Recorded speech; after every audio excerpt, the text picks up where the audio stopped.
It's your boy Yule. I'm Margaret. What the fuck is that? Listen here, boy. There's a measles outbreak in this here citadel. First off, there's a measles why do you outbreak sound in like this you're on here the citadel. remix of the remix with Billy Ray Cyrus? Like, I don't. Because measles is a disease that I associate with like 1845 Oregon. Like I'm on the Oregon Trail and my pioneers died from measles or dysentery. It's something that that shouldn't affect us anymore. But there's a measles outbreak in Brooklyn, right? In Brooklyn. Spread love and measles is the Brooklyn way. You want to be hyped about my borough. Now you want to be hyped about my borough. Oh, boy. When negativity comes our way. But you know what? We always survive, right? We always rise above. Yeah. And get past it. Even most the people measles. do survive things that there are vaccines for, but, there is, unfortunately, it's not a laughing matter. Why you laughing? What did you laughing? There's a measles outbreak currently in Williamsburg, Brooklyn.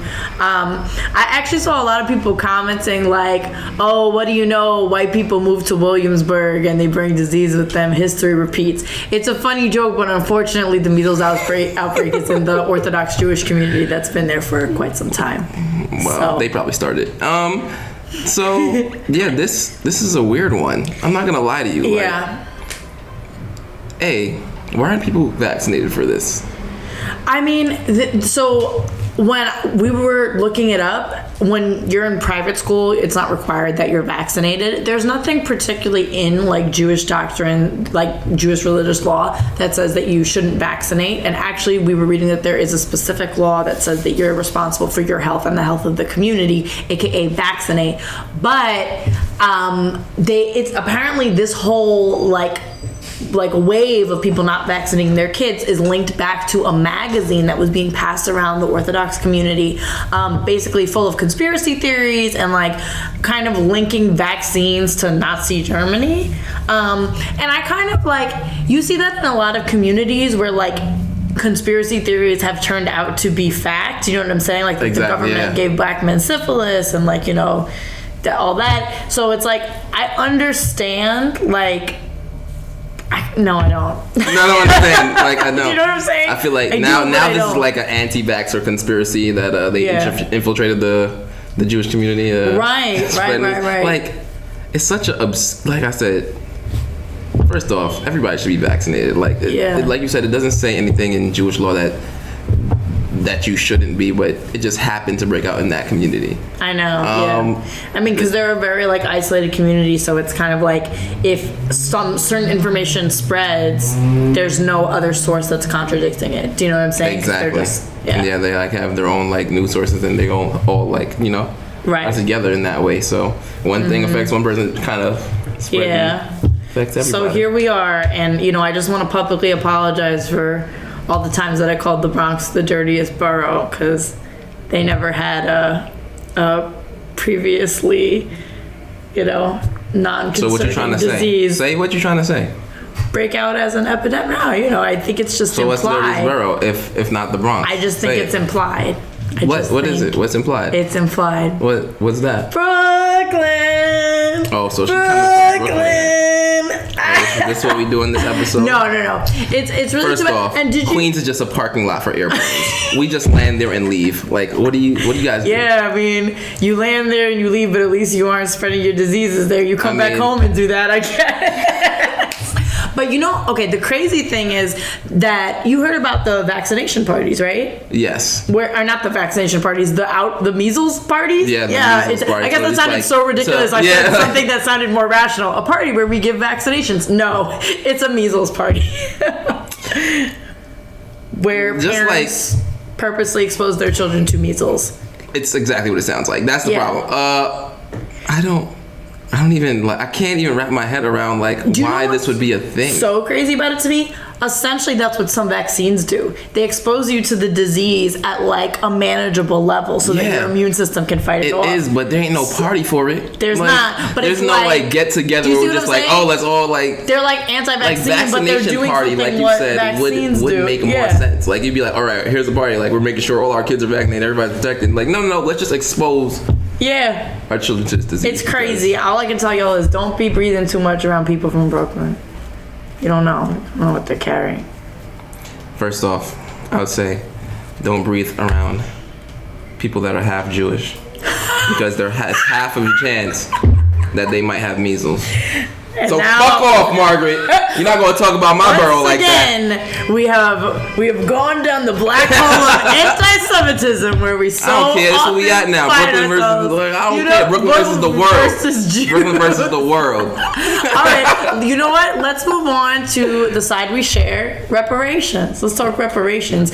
On Monday, Cory Booker proposed a bill to promote reparations. How do you feel about the bill? Honestly, I didn't read through it. I stopped at reparations. Like, wait. So the word reparations, Yeah. like, let's I was go. like, facts, let's do it. I don't really know, like, because, everyone talks about, like, what is the best form for people to receive reparations. Like, maybe it's not straight up money. Maybe it's, like, free college tuition or, like, some kind of housing. Is it 40 acres and a mule? Like, what is it? I kind of think... Well, it's weird because I was thinking about it personally. I just tried to think of it on a very simple level, and I was like, if I could have anything right now, like if the government could just give me something, what would it be? First thing I thought of, pudding. I don't know why. You're a Bill Cosby enthusiast? I just love chocolate pudding. You want to get... It's not what I want, but it was like when I tried to think of it in simplistic terms, that was the first thing that came to mind. So don't put me in charge of reparations because we'll all just be, swimming in pudding. Pudding? I love pudding. First off, pay me cash, bro. Let's start with that. You want cash? You think reparations should be in cash? 40 acres and a mule, but the mule has to be made out of cash. Like, I don't want nothing. Like, first off, I don't want money that you give to me that has to be taxed back. Give me cash. Let me do whatever I want to do with that money. I could see that. But then you have the fact that some people are in certain circumstances, in part because of the legacy of slavery, where getting X amount of cash isn't really going to help them. Do you know what I'm saying? If you're, like, in a really socioeconomically depressed situation and everyone is getting the same cut of money, it may not really help you that much. Absolutely. Versus, let's say if someone gave you a house. Agreed. Like that's probably not where the 40 realistic, acres though, part right? came in because like property is always going to appreciate. Facts. Like yeah. It's such a weird place to be because reparations now is so far gone and like people have gone like. People that benefit from slavery have been pushed so far ahead in the rat race that I don't even know what the amount of money that would equate to reparations would be. Like I said, when I say cash, then it has to be enough to like fill this room. Yeah. Like no, I know. Like $1 billion isn't enough. Like I know. and that's crazy to say. It is and it's crazy to say, but the whole country exactly was built on this. Yeah. Yeah. So what do you really give back? Right. Like what if those slaves were paid a reasonable wage, right? Mm-hmm. If they were paid a 9 to 5 like reasonable wage, let's say whatever it was, what would that money be worth today? And then centuries of it. Exactly. What would it be like if you put that in a bank and then it rolled probably over? Not even possible. I mean, okay, then you think about other groups that have received reparations. The only one I can think of are the Jews. And what did they do? They got measles. No, I'm just kidding. I'm just kidding. No. So, the Jews received a country. Yeah. Debatable if that was fair in and of itself. When you give a country, you probably want to make sure other people aren't already living there. But, it is what it is. They received a country. Do you think that black people should get a country? Should we be given a cut of land? Like, Native Americans got reservations. Reservations are terrible. Do you know what I'm saying? But they are their own governing body. Yeah, agreed. But do we need something like that? Or is it like, what's even realistic? I don't even know. Because you know what? There's been so many times in American history that black people had their own self-sustaining land. Mm-hmm. And haters came. Like, I don't know what else to call them. The government, like, blew up. Random rioters. Yeah, random rioters, like, racists that come from everywhere. It's like, if you were given land, it would have to be kind of a safe haven. Yes. And it's not realistic. And none of that is realistic. Mm-hmm. That's the like, sad part about it. It is, yeah. But, yeah, it would definitely have to be land. Right. It would have to be some kind of country. Like, just give us New York and y'all just take everything else. I like that idea. And then when we think about reparations, who gets reparations? So someone like me, where I have a black parent, but I don't visibly look black, should I be getting a lesser cut? Yeah, you should definitely get half of whatever I get. No, you know what's true? Like, you're gonna, like, you were trying to shit on me, but I agree. I think that it should determine how much the legacy of slavery still affects you, right? And yeah, there are certain aspects of having a black parent where, like, maybe because of where I ended up in life, like, I can trace that back through, you know, where my family had to live, like what kind of jobs they were eligible for, stuff like that. But at the end of the day, like, the types of things that, like, the prejudices that black people still face that are rooted in slavery, visually, I don't face immediately. So yeah, if, like, okay, I'm not, if you want to give me the full cut, I'm not going to argue. I'm like, no, please, I deserve less. But if they said that, I would be like, yeah, that's fair. Like, if it was, but then what do you base it on? Where, like, percentage? Also, would you give more to, like, your parents because they're closer to the line of, like, a descendant of a slave? Age? Exactly. Is it age too? Like, is it generational? Because they wouldn't pay you the same amount they would pay your grandmother or grandfather that was actually closer to being a slave, or actually maybe had more was a slave. Or like, if my father went to a segregated school for part of the time when he grew up. So it's like, do you take into account something like that? Exactly. And then what else do we do? Do we DNA test? I don't know. I'm gonna ask you another question you're not gonna like too much. Should Caribbeans get reparations from the United States if the place where they were slaves was not owned by the United States? Or should they get reparations 1,000% from the country from the United States? Okay. Because you know why? Jewish people got paid from the United States, and the United States had nothing to do with their struggle. That's super facts. I agree. So why not? Yeah, no, that's fair. I was just posing the question. I was ready for the question like years ago. Kirby is always ready to defend themselves. Right. There we GT, go. forever. All right. Yeah, but do you think this is gonna happen? No. Yeah, me neither. The GOP obviously already shut it down. That was, no. But, like, I think even if the Democrats were majority and, like, we have a Democratic president in 2020, I still just don't see it going through. And I think even if the bill itself passed, like, they were going to work on a form of reparations, it's like, what do you do? Like, what? Yeah, like, exactly. We can't figure out what they would be. It's kind of like a Trump plan. Trump is like, I don't know what it's going to be, but it's going to work. Like, right. But I would like it to happen. Like, I want you to try. I want to see it. Yeah, give it a go. Like, that Cory Booker plan, I have to, like, read through it or whatever. But there's so many holes in why I feel like it just wouldn't work. And also, the way, like I said, I think this also is going to divide the Democratic Party, and it's going to also divide people that receive reparations, because whatever the rules are, it's going to be like, but you don't count, and people are going to be like, but I faced the same struggle. Right. Like, yeah, but you weren't technically born in the USA. Like, it's going to create so many dividing lines, no matter what the rules and, like, circumstances would be behind reparations. Facts. This is not to say we are against them. If you want to give us something, run me that money. We'll figure it out. Yeah, we'll take it. We'll take it. We'll cross that bridge when we get there. That's what I'm saying. Yes, we support it. One thing we do not support, or maybe you do, I didn't ask your opinion on it yet. What's that? Reaching out to exes. What do you think about that? Fuck support that. So, recently, a lot of celebrities have been reacting to Nipsey Hussle's death. Big Sean posted something. R.I.P. And Janae... Wow. Michael. Yeah, you do. Yeah. I got you.